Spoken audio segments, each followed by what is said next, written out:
Hello guys, selamat datang ke channel ni. Hari ni kami akan ceritakan tentang spek Samsung Galaxy Fold 3. Tapi apa, jangan lupa tekan button subscribe, like dan komen. Jom kita mulakan.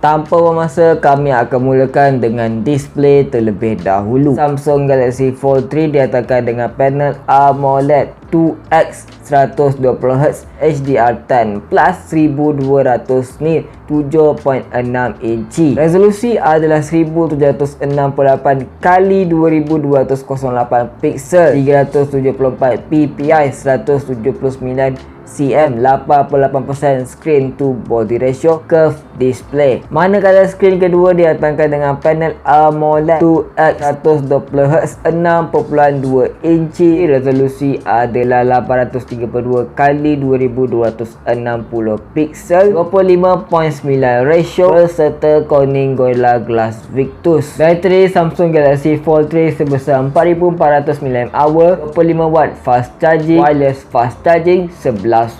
Samsung Galaxy Fold 3 menggunakan chipset Snapdragon 888 5G 5nm octa-core 1x2.84 GHz, Cairo 680 4x1.80 GHz, Cairo 680, Adreno 660. Samsung Galaxy Fold 3 mempunyai 3 kamera belakang masing-masing sebesar 12 megapiksel f1.8 kamera utama, 12 megapiksel f2.4 kamera telefoto, 12 megapiksel f2.2 kamera ultra wide. Resolusi untuk merakam video adalah 4K 60fps Full HD Plus 60 240fps berserta EIS. Samsung Galaxy Fold 3 mempunyai 2 kamera swafoto masing-masing sebesar 4 megapiksel f1.8 under display kamera dan 10 megapiksel f2.2 wide camera. Resolusi untuk merakam video adalah 4K 30fps Full HD Plus 3060fps berserta EIS. Samsung Galaxy Fold 3 dilancarkan pada 11 Ogos 2021. Rekaan Samsung Galaxy Fold 3 diperbuat daripada Corning Gorilla Glass Victus, manakala frame diperbuat daripada aluminium. Speaker pada Samsung Galaxy Fold 3 adalah stereo speaker tuned by AKG. Samsung Galaxy Fold 3 diatakan dengan Wi-Fi dual band direct hotspot berserta Bluetooth 5.2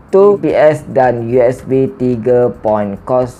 Samsung Galaxy Fold 3 didatangkan dengan sensor accelerometer, gyro proximity, kompas, barometer, SMS, MMS dan email berserta iMessage. Sistem keselamatan Samsung Galaxy Fold 3 didatangkan dengan side mount fingerprint berserta face unlock. Sistem operasi dijalankan dengan antarmuka One UI 3.1.1 berserta Android 11. Samsung Galaxy Fold 3 didatangkan dengan pilihan warna seperti Phantom Black, Phantom Blue dan Phantom Green. Harga bagi Samsung Galaxy Fold 3 adalah RM6,699 bagi varian 12GB RAM dan 256GB ROM, manakala RM7,099 bagi varian 12GB RAM dan 512GB ROM. So itu sahaja untuk video kali ini. Kita jumpa lagi di minggu hadapan dengan video yang lain.